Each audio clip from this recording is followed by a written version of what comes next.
Oh my God! Who let this animal in here? Kendra Harrington exclaimed. Everyone turned to look.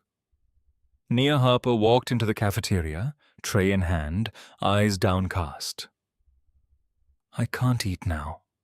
This black thing smells like garbage. Laughter erupted. Phones came out. Kendra approached and flicked Nia's forehead with 2 fingers. Bark for us. Leave me alone. I just want to eat lunch. Kendra grabbed her chin, turning her face side to side like inspecting something rotten. Disgusting. Nia gently pushed her hand away. Silence. Kendra's jaw tightened. You touched me. She grabbed the carton of milk and poured it over Nia's head. Slowly, each drop deliberate. Milk trickled down her face. The whole room burst into laughter. Nia stood still, eyes closed, hands trembling. It's okay. I'm fine. Because the girl Kendra had just humiliated was about to turn this entire campus upside down. Let me take you back before the milk, before the video, before any of it. Westfield University sits on 300 acres of manicured grass in suburban Ohio. Old brick buildings, oak-lined pathways, a football stadium that seats 12,000. The kind of campus that looks perfect on a brochure. And it is perfect if you look like everyone else. 91% of Westfield's student body is white. The Greek houses run the social scene. The biggest buildings on campus, the athletic center, the new library wing, the renovated dining hall, all carry one name on the donor plaque: Harrington. The Harrington family doesn't just attend Westfield. They own it, not on paper, but in every way that matters. That's the world Nia Harper walked into. She arrived mid-semester as a transfer student. 1 suitcase, 1 duffel bag, a scholarship for women's wrestling that covered tuition and a shared dorm room. No family on campus, no friends, no connections. Her mother was deployed overseas on another tour with the army. Her father had passed when she was 11. The only family she had left was her Aunt Marlene, a retired army nurse living in a small house near the train tracks a couple of hours from campus. Nia didn't talk much. She sat in the back of every class. She ate alone. She studied alone. She walked the hallways with her eyes down. Not because she was scared, but because she had learned a long time ago that being invisible was safer than being seen. But here's what nobody at Westfield knew. Nia Harper was a 2-time Ohio State wrestling champion in the 130-pound division. She had taken down opponents twice her speed. She had been featured in regional sports coverage. She had college scouts calling before she even graduated high school. And then it all stopped. After her second state title, parents of her white opponents filed complaints. They said she was too aggressive for women's competition. They said her style was dangerous. One parent wrote in a formal letter, "Girls like her don't belong in this sport." The complaints went nowhere legally, but the damage was done. Nia stopped competing. Her mother moved her to a community college to start fresh. When the Westfield scholarship came through, her mother told her to keep her head down, get her degree, and not give anyone a reason. So Nia hid. She had a wrestling scholarship but only registered for individual training. She never joined the competition roster. She practiced alone in the gym during early mornings before anyone else showed up. On the mat, she was a different person. Explosive, precise, dominant. Off the mat, she was a ghost. Every morning, the same routine. Wake up early, drill takedowns on a worn mat in the empty gym, shower, walk to class, eyes down, mouth shut, disappear. And every day at Westfield, the campus reminded her she didn't belong. A librarian checked her student ID twice, only hers. A professor asked in front of the whole class which diversity program brought her there. A girl in her dorm moved her laundry out of the machine and left it on the floor wet. Nobody else's clothes ever ended up on that floor. Small cuts every single day. Nia never said a word about any of them. Then there was Kendra Harrington. Kendra didn't do small cuts. She did spectacles. President of the student council, captain of the volleyball team. Her Instagram had thousands of followers. Her father sat on the board of trustees. She had never been told no, not by a professor, not by administration, not by anyone. Kendra noticed Nia the first week, not because Nia did anything, but because Nia existed quietly without asking permission. And that was enough. "Who is she?" Kendra asked Bryce Harlan, her boyfriend and senior football captain. Bryce shrugged. "Some transfer kid wrestling scholarship or something." Kendra watched Nia eat alone across the cafeteria. Something about the way she sat, straight-backed, calm, unbothered, irritated Kendra in a way she couldn't explain. "She needs to learn how things work here," Bryce grinned. "Want me to handle it?" "No," Kendra said. "I will." Nobody helped her. That's the part people forget when they hear this story. A cafeteria full of students. Hundreds of them. And not one person stood up. Not one person handed her a napkin. Not one person said, "That's enough." They just watched. Some laughed. Some filmed. Most looked away and kept eating like it was someone else's problem. Nia stood there as milk dripped off her chin, her hands shaking at her sides, the laughter still bouncing off the walls. Then she moved. She picked up her tray, wiped her face with the back of her hand, and walked slowly, steadily to the dish rack. She set the tray down without a sound. Then she walked out of the cafeteria. She didn't run. She didn't cry. Not where they could see. But the moment she turned the corner into the empty stairwell, her knees buckled. She pressed her back against the cold wall and slid down to the floor. Her hands covered her face. Her whole body shook. She sat there alone. That night, she called Aunt Marlene. She tried to keep her voice normal. "School's fine, Auntie. Just adjusting." Marlene listened. She didn't interrupt. She had spent years in the army. She knew what someone sounded like when they were holding everything together with nothing. "Nia, tell me the truth." Silence. Then someone poured milk on me in front of everyone. Marlene's voice didn't shake, but it got quieter. And when Marlene got quiet, it meant the anger was too deep for volume.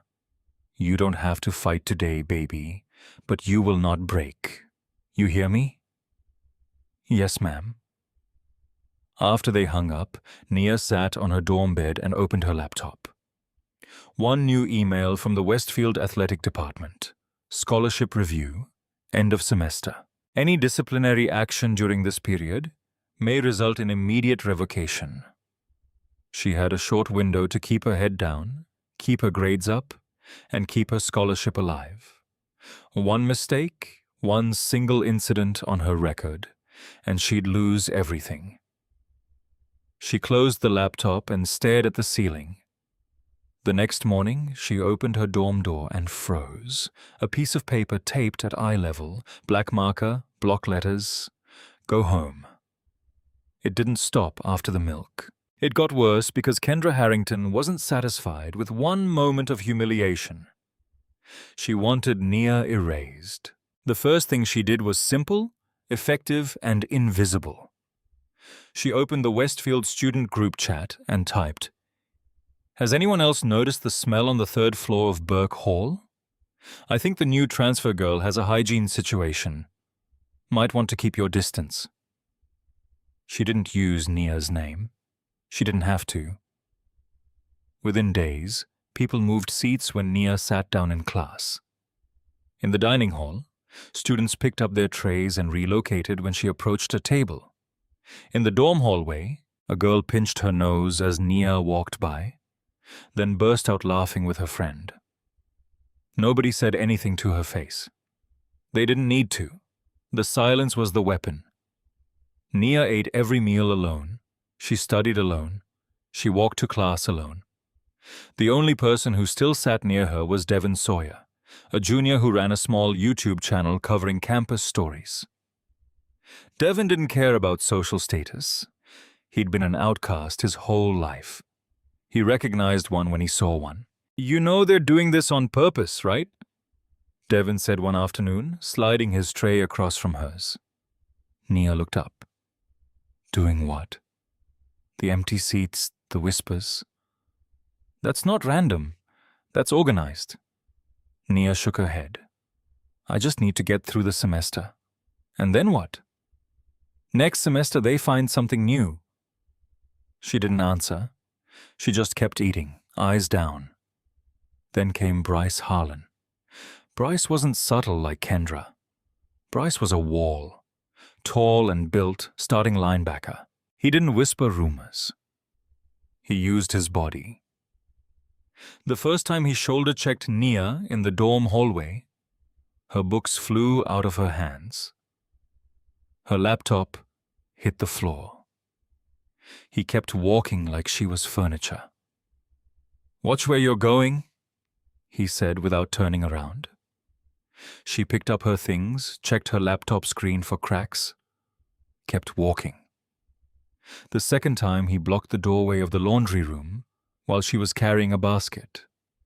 He leaned against the frame, arms crossed, smiling. "Say, excuse me. Excuse me. Louder. I didn't hear you. Excuse me, please." He stared at her for a long moment, then stepped aside. As she passed, he muttered, "Shouldn't even be in this building." She kept walking. Every time she always kept walking, but behind every move Bryce made, there was a hand pulling the strings, and that hand belonged to Kendra. This is the part you need to understand about Kendra Harrington. She wasn't cruel by accident. She was cruel by design. That evening, she called her father from her dorm room. Richard Harrington, Westfield Board of Trustees member, top donor, the man whose name was carved into the side of the athletic center. "Daddy, this transfer student is causing problems. She pushed me in the cafeteria. I don't feel safe." Richard Harrington didn't ask for details. He didn't ask for the other side. He made one phone call. The next morning, Nia was summoned to the office of the Dean of Students, Victor Lang. Lang sat behind his desk with a printed complaint. He didn't offer Nia a seat. He read the complaint out loud. Aggressive behavior toward a fellow student, physical contact without consent, creating a hostile environment in university housing. Nia's stomach dropped. "That's not what happened. She poured milk on me." "Miss Harper?" Lang cut her off. "I'm not here to relitigate the past. I am here to inform you that a formal complaint has been filed. This is your warning." "But I didn't. You are on an athletic scholarship. You understand what that means. Any disciplinary action, anything at all, and the scholarship is revoked. You'll be removed from housing. You'll be removed from this university." He paused. Let it sink in. "You're an adult, Miss Harper. This isn't high school. Everything goes on your permanent record. Everything follows you. Do you understand?" She nodded. She couldn't speak. "Good. You're free to go." Nia walked out of that office and stood in the hallway. Her vision was blurring. Not from tears, from rage. The kind of rage that has nowhere to go. The kind that eats you from the inside because you've been told your whole life that showing it will only prove them right. She leaned against the wall, breathed, counted to 10, then walked to class. Days later, Bryce found her again, this time in the stairwell of the athletic building. He was coming down. She was going up. He stopped in the middle, blocked the entire width. "Move," Nia said quietly, firmly. Bryce grinned. He reached out and grabbed her wrist. Not hard enough to bruise, just hard enough to say I can touch you whenever I want. And that's when something inside Nia moved on its own. Before she even thought about it, her hand rotated inward, her elbow dropped, and she peeled Bryce's grip off her wrist in one clean motion. A textbook wrist peel, the kind that takes years to make automatic. Bryce's hand flew open. His eyes went wide. He looked at his own fingers like they had betrayed him. He didn't know what just happened, but someone else did. Coach Marcus Hale was standing at the bottom of the stairwell. He'd seen the whole thing, decades coaching collegiate wrestling. He knew exactly what that movement was. That wasn't instinct. That was training. Elite training. That night, Hale sat in his office and searched Nia Harper. Ohio Wrestling. The results loaded. State championship footage, 2 gold medals, a highlight reel of takedowns so clean they looked choreographed. He leaned back in his chair and whispered, "Why is she hiding?" The next afternoon, he found Nia in the gym alone during her usual invisible hour. He stood at the edge of the mat and waited until she noticed him. "I know who you are," he said. "I know what you can do, so I'm only going to ask you once. Why are you hiding?" Nia didn't answer right away. She stood on the mat, breathing hard, sweat dripping from her chin. For a long moment, she just looked at Coach Hale like she was deciding whether to trust him. Then she told him everything. The 2 state titles, the complaints from white parents calling her too aggressive for women's competition, the formal letter that said girls like her don't belong in this sport, the way her mother pulled her out. Not because she did anything wrong, but because staying meant becoming a target. "I came here to disappear," she said. "Get my degree, keep my scholarship. That's it." Hale shook his head.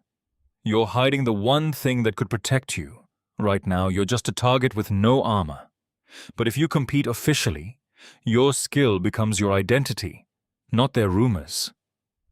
That evening, Hale called Aunt Marlene. They talked for a while. Marlene listened carefully, asked hard questions, then said, "Put her on the team. Let the world see what my niece can do." Nia registered for the competition roster the next day. Within weeks, she was outperforming every wrestler in her weight class, male and female. Her teammates stopped underestimating her after the first practice. By the second week, they were asking her for tips.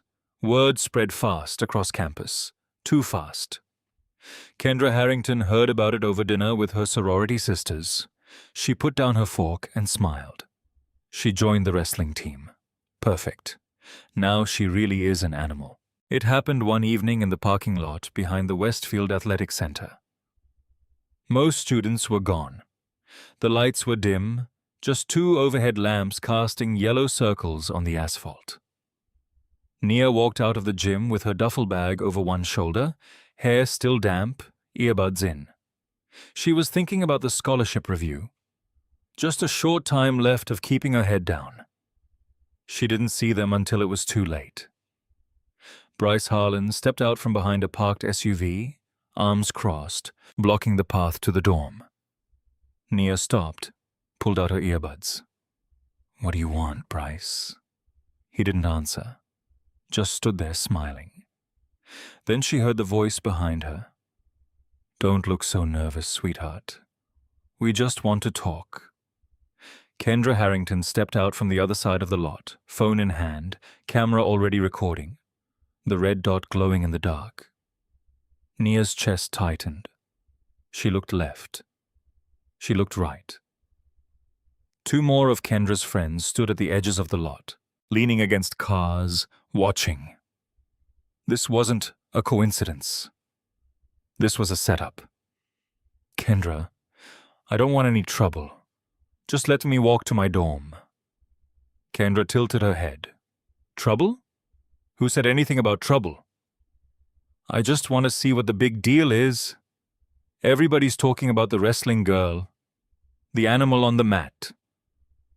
So, show us. Show us what you do."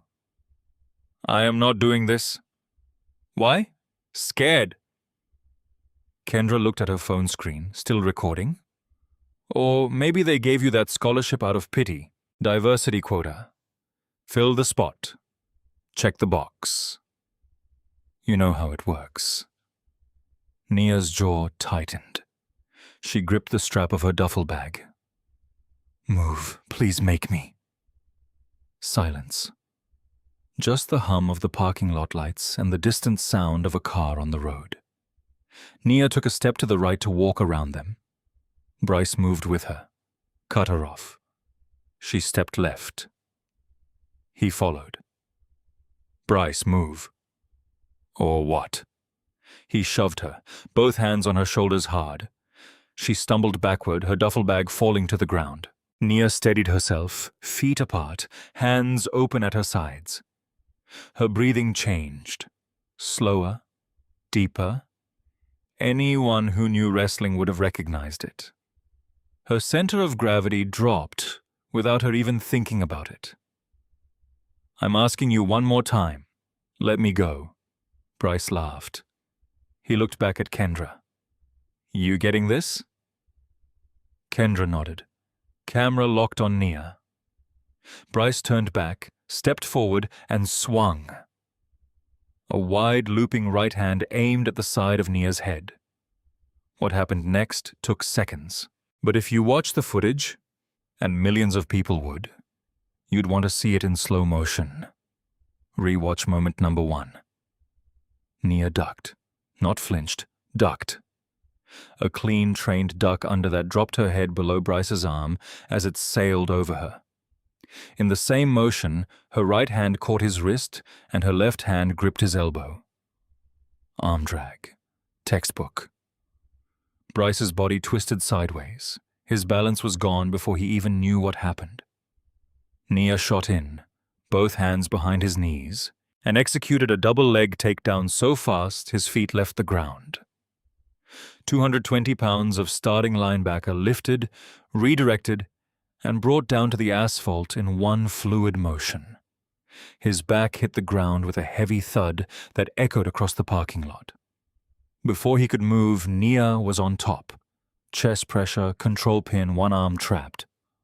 Her weight distributed perfectly across his torso, not to hurt, but to immobilize.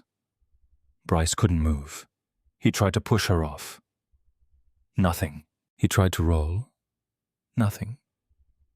He tried to bridge, and she adjusted her hips so smoothly, it was like she'd done it 10,000 times. Because she had. Seconds start to finish. No punches, no kicks, no blood, no injury, just pure technical devastating control. The parking lot was silent. Kendra's friends stood frozen. One of them had her hand over her mouth. Bryce was breathing hard, staring up at the sky, completely pinned by a girl 60 pounds lighter than him. Nia held the pin for a few more seconds. Then she leaned down and said, quiet enough that only Bryce and the camera could hear, he swung first. You got all of it. She released him, stood up, picked up her duffel bag, and walked away. Kendra stood there, phone still recording, mouth open. For the first time in her life, she had absolutely nothing to say, but she still had the video. Within an hour, Kendra uploaded her version to Instagram. She edited it carefully, cut out Bryce's shove, cut out his swing, started the clip right at the moment Nia grabbed his arm. The caption, violent transfer student attacks boyfriend unprovoked. This is who Westfield gave a scholarship to. It spread rapidly. But Kendra didn't know about Devon. Devon Sawyer had been in the parking lot that night. Not by accident. He'd been filming a segment about campus safety for his YouTube channel, walking the grounds after dark, documenting lighting, blind spots, broken cameras. When he saw Bryce and Kendra positioning themselves near the gym exit, he started recording from behind a concrete pillar. He captured everything, every word, every shove, every second. And that night, Devon uploaded the uncut footage to YouTube. Title: The Truth About What Happened at Westfield. Full video. The internet saw both versions and the internet chose its side. Devon's video exploded in views. By the next day, it had reached millions. The hashtag Nia Harper was trending nationally. Sports analysts broke down her takedown frame by frame. A former Olympic wrestler shared the clip with the comment, "This is textbook control technique, zero aggression, pure self-defense. This young woman is elite." Comment sections exploded. News outlets picked it up. The story was everywhere. But inside the Harrington household, a different kind of explosion was happening. Kendra sat on her bed, refreshing her mentions, watching her edited video get ripped apart in real time. Quote tweets calling her a liar. Screenshots comparing her cut to Devon's full footage. Strangers tagging her university, her sorority, her father's company. She called her father, her voice cracking. "Daddy, fix this now." Richard Harrington made phone calls. One to the family lawyer, one to a local TV news producer, one to Dean Victor Lang. His message was the same to all three: shut this down, whatever it takes. The next morning, Nia opened her email. One new message from the Office of the Dean of Students. Subject line, "Emergency disciplinary hearing, Nia Harper." Not congratulations, not an apology, not a safety check. A hearing for her. The Harrington family didn't just fight back. They detonated everything. Within days of Devon's video going viral, Nia Harper's life at Westfield University was systematically dismantled. Not by accident, not by process, by power. First came the legal threat. Richard Harrington's attorney filed a formal assault complaint against Nia, not through the university, but through the county court. Adult charges, criminal assault, and battery against Bryce Harlan. If convicted, Nia would carry a criminal record for the rest of her life. No graduate school, no coaching license, no career in athletics, nothing. She was 20 years old, and a man whose name was carved into the side of a building was trying to end her future over seconds of self-defense. Then came the university. Dean Victor Lang moved fast, faster than he'd ever moved on any of the complaints Nia had filed. He issued an emergency suspension effective immediately. Nia was barred from attending classes, entering campus facilities. And the part that hit the hardest, she had a short time to vacate her dorm room. That's all they gave her. No hearing, no investigation, no chance to speak. Just a letter slid under her door with a signature at the bottom.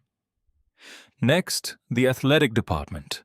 An email 3 sentences long. "Due to a pending disciplinary matter, your athletic scholarship has been placed on hold. You are temporarily removed from the competition roster. Further decisions will follow the outcome of the review." Nia read that email several times. Each time it felt heavier. She'd fought her whole life to get here. Community college, grinding, transferring, keeping her head down, doing everything right. And now, because she refused to let a man hit her, they were taking it all away. Then came the media. A local TV station ran a segment that evening. The anchor read from a script that might as well have been written by Harrington's lawyer. A transfer student at Westfield University with a history of aggressive behavior has been suspended after a violent altercation with a fellow student. The university is conducting a full investigation. History of aggressive behavior. That phrase didn't come from Nia's record. It came from the complaints those parents had filed years ago. Complaints that were dismissed. Complaints that had no merit. But someone had dug them up, repackaged them, and handed them to a news producer. On camera, Nia was the villain, the dangerous black girl, the scholarship case who couldn't control herself. In the comments section, strangers debated whether she deserved her spot at the university at all. Nia packed her dorm room in silence. One suitcase, one duffel bag, the same 2 bags she arrived with. She stripped her bed, wiped down the desk, and left the room exactly the way she found it. Because even now, even after everything, she couldn't allow herself to give them one more reason. Aunt Marlene was already outside. She had driven through the night the moment Nia called. She didn't say much. She loaded the bags into the trunk, opened the passenger door, and said, "Get in, baby. You're coming home." They drove in silence for a while before Marlene spoke. "We're not done. You understand me? This is not how it ends." The next morning, Marlene made a phone call. Monica Ellis was a civil rights attorney, sharp, respected. She'd handled discrimination cases against school districts and employers, but she'd never gone up against a family like the Harringtons. When Marlene explained the situation, Ellis listened carefully. Then she pulled up the Harrington family's donor records online. She saw the numbers, the athletic center, the library wing, the dining hall renovation. She understood exactly what kind of war this would be. "Mrs. Harper, I want to be honest with you. The family you're asking me to go against funds half this university. That's not just money. That's influence over every administrator, every board member, and every decision that comes out of that campus." "I know who they are," Marlene said. "Do you know who my niece is?" Ellis paused. Then she pulled up Devon's video, watched it, watched Kendra's edited version, read the comments, read the news segment transcript. Then she opened Nia's file, the dismissed complaints, the ignored reports, the unanswered emails to Dean Lang. "I'll take the case pro bono." But evidence was still the problem. Nia had filed complaints. Lang had received them. But the university's official position was that no prior incidents were documented. The security cameras in the dorm hallways and athletic center had supposedly malfunctioned. No footage available. Convenient. Suspiciously convenient.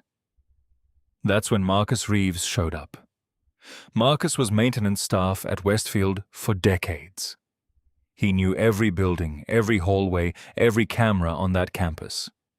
He had watched Nia get harassed for months. The shoulder checks, the blocked doorways, the note taped to her door. He had reported it once to his supervisor. The response? "Stay in your lane." So Marcus stayed quiet, but he didn't stay idle. For months, he had been copying security footage onto a personal USB drive. Every incident he witnessed. He drove to Marlene's house, sat at the kitchen table, hands folded. He looked at Nia, then at Marlene. "If they find out I gave you this, I lose my job, my pension, everything." He paused, reached into his jacket. "But I got a granddaughter about her age. If somebody did this to her and nobody helped, I couldn't live with that." He placed the USB drive on the table. Marlene picked it up. "You're a brave man, Marcus." "No, ma'am. I'm just tired of being a coward." Rewatch moment number 2. That night, Nia sat on the floor of Aunt Marlene's living room. The garage door was open. She could see the old wrestling mat, the one she'd trained on since she was young, torn at the edges, faded, still there. She video-called her mother overseas. Her mother's face appeared on the screen. She smiled. "Baby, how's school?" Nia opened her mouth. She had rehearsed the answer. "It's great, Mom. Everything's great." But the words didn't come out. Instead, her face crumbled. Tears fell before she could stop them. "Mama, you sent me there to be safe." Her mother's smile disappeared. Her eyes filled. Marlene stepped into the room, sat down beside Nia, put an arm around her shoulder, and held her while she cried. "And safe," Marlene said quietly, "is exactly what you're going to be." The next week, attorney Monica Ellis filed 2 motions. The first, a formal demand to dismiss all charges against Nia Harper, supported by Devon Sawyer's unedited footage and Marcus Reeves's security recordings. The second, the one that made Richard Harrington's phone ring early, was a countersuit, not just against Kendra Harrington, against Westfield University itself. Systemic negligence, failure to protect a student from documented racial harassment, deliberate suppression of evidence. The war had just begun. The hearing was held in the administrative building, long oak table. Naomi arrived with Aunt Marlene and Monica Ellis. She wore a plain white blouse and black pants. No jewelry, no expression. She sat down and folded her hands on the table. Across the aisle, Kendra Harrington sat between two attorneys in tailored suits. Richard Harrington was behind them. Board member or not, he was here as a father today. Bryce Harlan sat in the back row, arms crossed, jaw tight. The Harrington side looked like a fortress. Money, lawyers, confidence. Nia's side looked like three women at a kitchen table. But Monica Ellis had something the Harrington lawyers didn't. She had the truth, and she had it on video. The board chair, Dr. Evelyn Grant, called the hearing to order. She was the one person on that board who owed the Harrington family nothing. This hearing will address two matters, Grant said, the disciplinary case against Miss Harper and the countersuit filed against the university. We will hear evidence, we will hear testimony, and we will vote. Ellis stood first. I'd like to begin with a timeline, she said. Not of one incident, of an entire semester. She connected a laptop to the room's projector. The screen lit up. First clip, Marcus Reeves's footage, a dorm hallway camera. It worked perfectly. On screen, Bryce Harlan, shoulder-checking Nia so hard her books scattered across the floor. He kept walking. She picked them up alone. No staff member in sight. Second clip, Courtney and two friends blocking the cafeteria entrance as Nia tried to walk in. Kendra mouthing something. No audio, but the body language was unmistakable. Nia turning around, walking away, eating nothing that day. Third clip, Nia's dorm door. A hand later identified as belonging to one of Kendra's sorority sisters, taping a piece of paper to the door. Block letters. Go home. The room was quiet. Ellis pulled up the next document. A printed complaint, Nia's handwriting, submitted to Dean Lang's office. This complaint was received by the dean's office, Ellis said. Acknowledged, stamped, filed, and then nothing. No investigation, no follow-up, no contact with Miss Harper. She pulled up a second complaint. Same result. A third. Same result. 3 formal complaints, all documented, all ignored. Dean Lang, who was present today, received every one of these. Lang shifted in his seat. He didn't look up. Ellis called Devon Sawyer to testify. Devon stood at the front of the room, hands in his pockets, visibly nervous, but his voice was steady. I filmed the full incident in the parking lot. I was there doing a campus safety segment. I saw Bryce Harlan and Kendra Harrington waiting near the gym exit. I started recording because something looked wrong. And what did you see? Bryce shoved her first. Then he swung at her. She defended herself. That's it. That's all that happened. Ellis played Devon's uncut video on the projector. Every person in the room watched Bryce's shove, Bryce's swing, Nia's duck under, the arm drag, the takedown, the pin. Then Nia standing up, picking up her bag, walking away. Not a single board member looked at their phone. Then came the moment that changed everything. Rewatch moment number 3. Ellis called Coach Marcus Hale to the front. Coach Hale, you lead Westfield's women's wrestling program. Can you describe the techniques Miss Harper used in the parking lot? Hale stood like he was giving a post-match briefing. Calm, precise. Duck under, arm drag, double leg takedown, chest pressure control pin. These are standard techniques taught at every level of competitive wrestling, from youth programs to the NCAA. They are classified as control and restraint, designed to immobilize an opponent without causing injury. In your professional assessment, was any element of Miss Harper's response aggressive, excessive, or intended to cause harm? No, it was textbook self-defense. In competition, that sequence would earn points, not a penalty. She used the minimum force necessary to stop a physical attack, and then immediately disengaged. Ellis pulled up one final document, a medical report from Westfield's campus clinic conducted after the incident. Bryce Harlan was examined. Physician's findings: no bruising, no abrasions, no swelling, no soft tissue damage, no injury of any kind. Discharged with a clean bill of health. She turned to the board. A young woman 60 pounds lighter than her attacker used a nationally recognized defensive technique to stop an unprovoked assault. And her attacker walked away without a scratch. Yet she is the one sitting in that chair today. She lost her housing. Her scholarship was frozen. I want this board to tell me what exactly is the crime here. Silence. Dr. Grant turned to Kendra.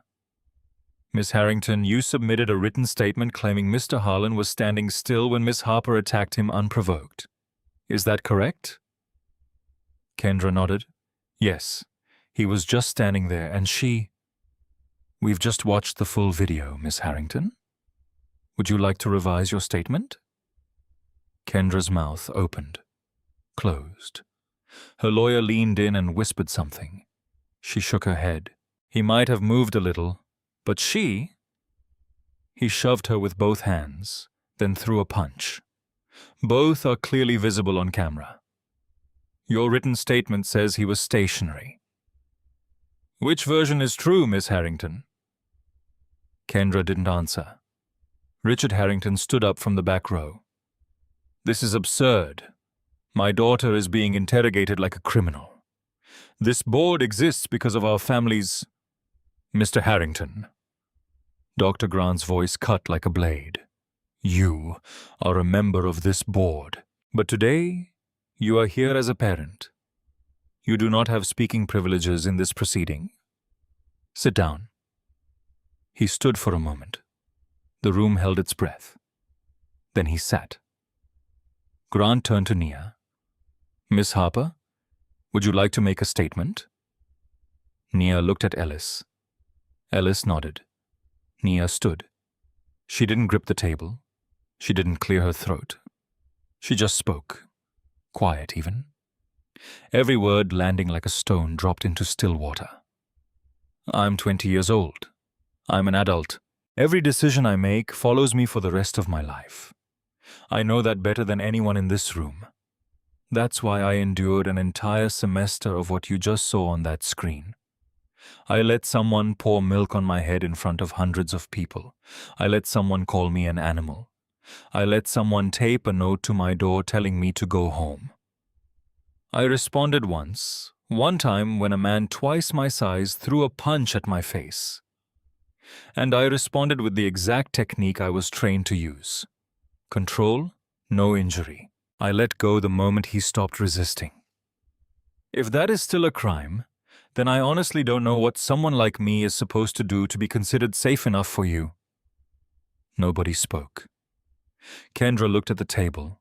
Bryce stared at the floor. Richard Harrington sat motionless. Dr. Grant removed her glasses, set them on the table, looked down the row of board members. I'm calling the vote. The vote was unanimous. Not a single board member sided with the Harrington family, not even the ones who had attended their fundraising dinners. Not even the ones whose departments depended on Harrington donations. The evidence was too clear. The silence of the administration was too loud. In Nia's words, those final moments had removed every excuse left in the room. Dr. Grant read the decision aloud. All disciplinary actions against Nia Harper are rescinded. Her suspension is expunged from the record.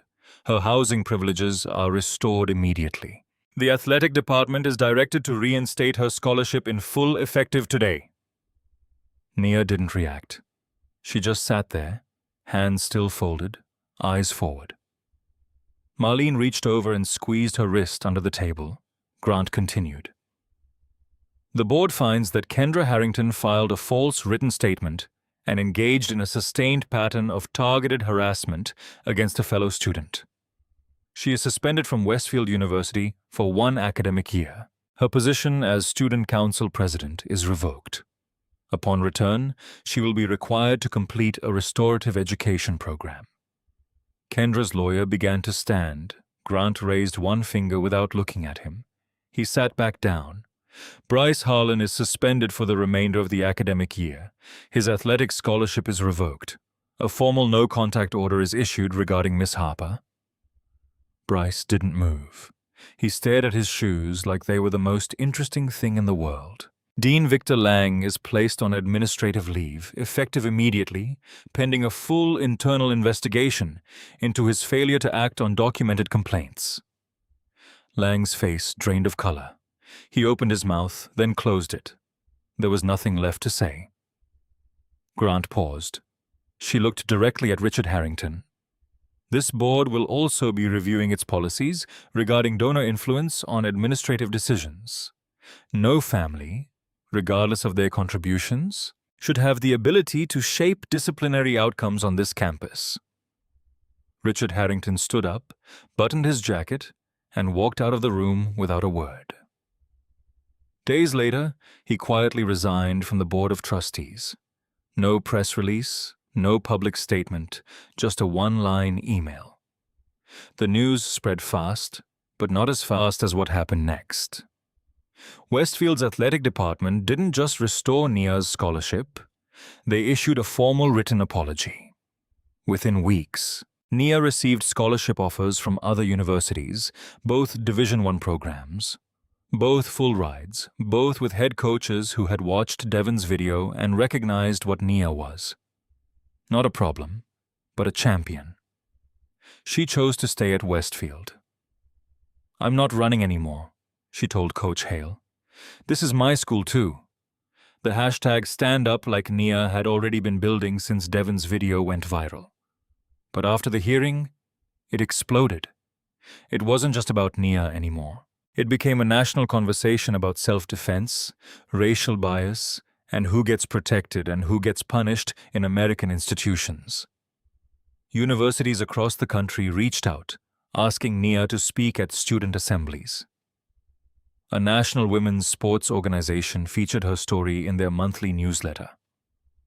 High school wrestling programs in Ohio named their annual sportsmanship award after her. Nia said yes to all of it.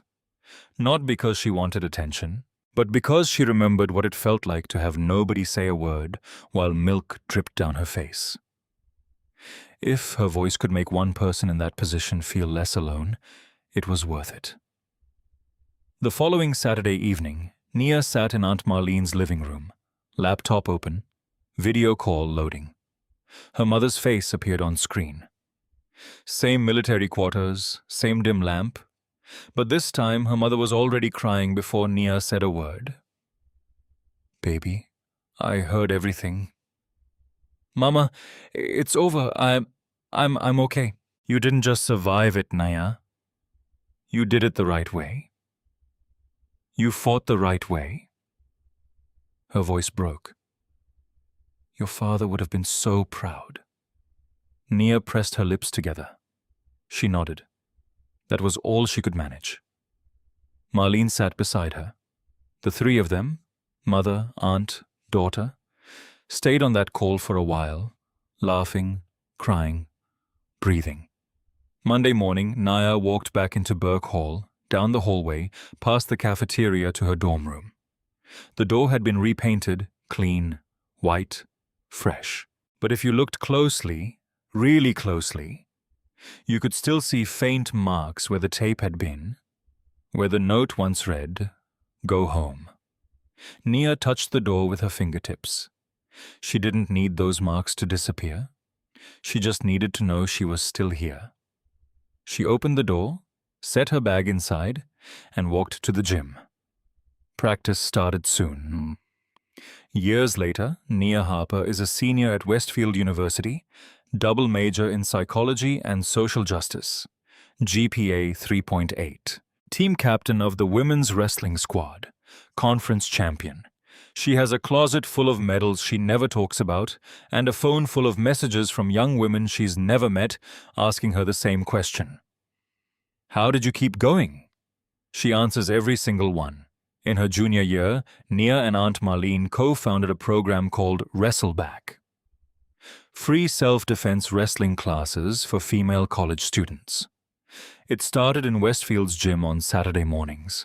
It expanded to universities across Ohio. Local news covered it. A National Women's Athletics Foundation offered funding. By the time Nia entered her senior year, Wrestleback had trained hundreds of young women not to fight, but to protect themselves, to know what their bodies could do, to never feel helpless again. I don't teach girls to be violent, Nia told a reporter. I teach them to be unmovable. Devon Sawyer graduated. His YouTube channel, the one that started with a shaky parking lot video, grew significantly. He built it into a student journalism platform focused on one thing: accountability in higher education. Every month, a new investigation. Every month, another institution forced to answer for what it ignored. Devon never forgot what he saw that night behind the gym, and he never stopped filming. Marcus Reeves retired from Westfield. At the graduation ceremony that year, Dr. Evelyn Grant invited him to the stage. She didn't explain why in advance. When Marcus walked up, gray-haired in a borrowed suit, Grant read a citation honoring his courage. For choosing truth over silence, she said, at personal cost when no one required it of him. Marcus stood at the podium. He didn't give a speech. He just looked out at the audience, found Nia's face in the crowd, and nodded. She nodded back. That was enough. Coach Marcus Hale still runs the women's wrestling program at Westfield, but now he also serves as a national advisor for an NCAA initiative on anti-bullying policy in collegiate athletics. Every fall, he tells his new recruits the same story about a girl who walked into his gym alone on a torn mat, hiding the most extraordinary talent he'd ever seen. She didn't need me to make her great. He always says she just needed someone to say stop hiding. And now let me take you back one last time to that cafeteria, to that moment, to a young woman standing still while milk ran down her face and hundreds of people laughed. That moment could have broken her. It was designed to, but it became the moment the world found out who she really was. Not because she swung back, not because she screamed, but because she stood there trembling and whispered, "It's okay. I'm fine." And then when it mattered, she proved that she was so much more than fine. If Nia's story moved you, drop a comment. Tell me about a time you had to hold back your strength, when everything inside you wanted to react, but you chose to wait. I want to hear your story.